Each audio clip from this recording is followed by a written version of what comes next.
Confiei no vosso amor, Senhor, meu coração por vosso auxílio rejubile, e que eu vos cante pelo bem que me fizestes. Louvado seja nosso Senhor Jesus Cristo. Meu querido irmão, minha querida irmã, o Senhor nos concede mais uma vez a graça de iniciarmos esse dia e nós queremos iniciá-lo em Sua presença. Queremos colocar em Suas mãos nossos anseios, os desejos, as tarefas a qual nós nos propomos realizar e pedir que a graça do Senhor nos acompanhe e nos capacite. Vamos então nos dispor para esse momento orante de escuta da palavra e que à luz da palavra a gente possa caminhar e pautar as nossas ações e decisões nesse dia. Rezemos a oração. Concedei-nos, Deus Todo-Poderoso, meditar sempre as realidades espirituais e praticar em palavras e ações o que vos agrada. Por nosso Senhor Jesus Cristo, vosso Filho, que é Deus, e convosco vive e reina, na unidade do Espírito Santo, por todos os séculos dos séculos.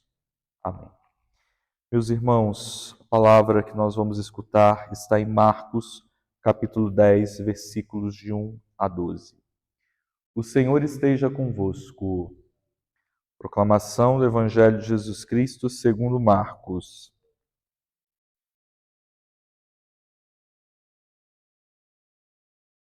Naquele tempo, Jesus foi para o território da Judéia, do outro lado do rio Jordão. As multidões se reuniram de novo em torno de Jesus, e ele, como de costume, as ensinavam. Alguns fariseus se aproximaram de Jesus. Para pô-lo à prova, perguntaram se era permitido ao homem divorciar-se de sua mulher. Jesus perguntou: O que Moisés vos ordenou?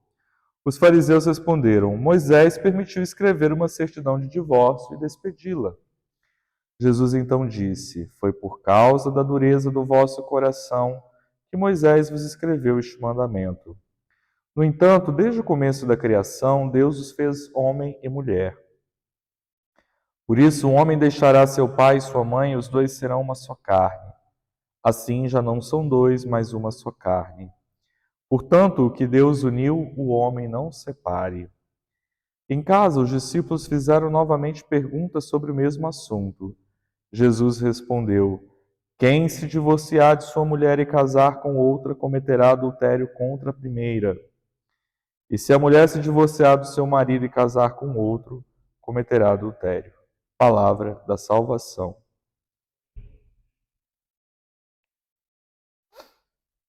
Amados irmãos e irmãs, Jesus hoje responde a esta questão acerca da liceidade do divórcio, que era uma prática já consolidada, já existente no tempo de Jesus. Interessante que Jesus retoma o projeto original de Deus para responder essa pergunta. Ele vai dizer: Desde o começo da criação, Deus os fez homem e mulher. Por isso o homem deixará seu pai e sua mãe, e os dois serão uma só carne. Assim já não são dois, mas uma só carne. Portanto, que Deus uniu, o homem não separe.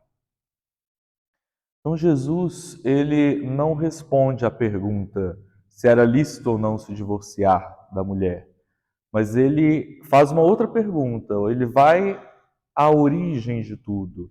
Ele retoma o projeto original de Deus. O que Deus pensou para o homem e mulher ao criá-los? Ele retoma então o texto do Gênesis, no qual está dito que a vocação do homem e da mulher são constituírem uma só carne, realizarem essa perfeita comunhão de vida, de amor, de vontade, de sentimento.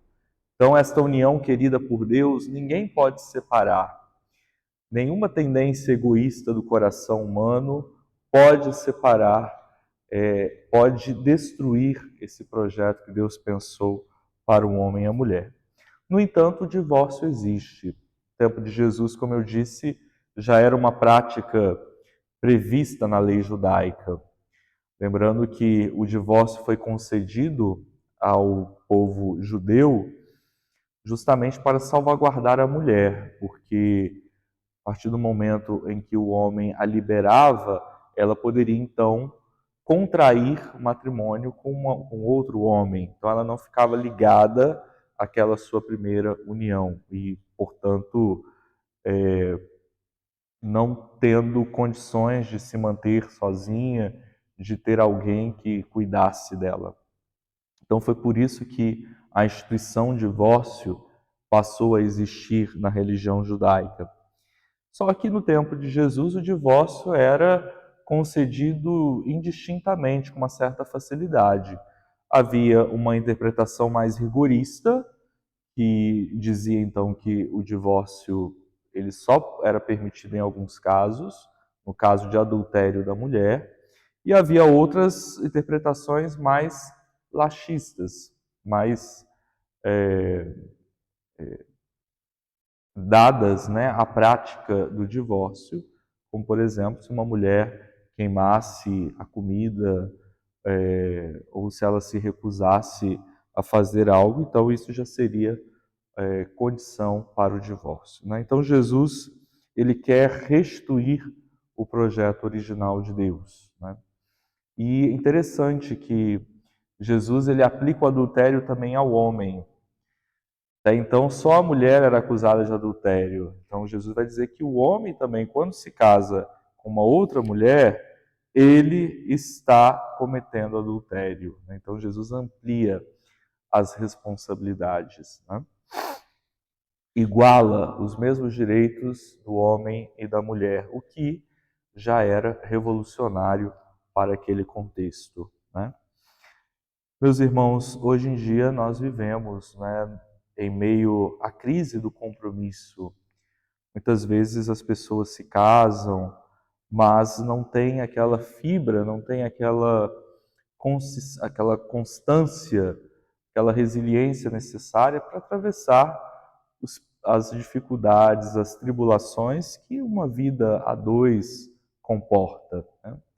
Claro que a vida a dois é um caminho de realização, de felicidade, mas nem por isso está isento das tribulações, das dificuldades, dos conflitos, né? Mas o Senhor concede a graça àqueles que se dispuseram para abraçar esse estado de vida, esta vocação. Mas muitas vezes se esquece dessa graça que o casal recebeu no dia do sim, no dia em que eles então realizaram o sacramento do matrimônio. Então, diante das crises, das dificuldades, das tribulações que o casal enfrenta, que possam sempre se recordar que Deus já lhes concedeu a graça, a capacidade, a força, para juntos, não individualmente, não solitariamente, mas juntos, enfrentarem todas as adversidades e assim não precisarem levar a relação ao extremo do divórcio, da ruptura, porque não é esse o projeto original de Deus para o homem e a mulher. Que Deus abençoe você e que nossa mãe te acompanhe com seu olhar maternal ao longo de todo esse dia.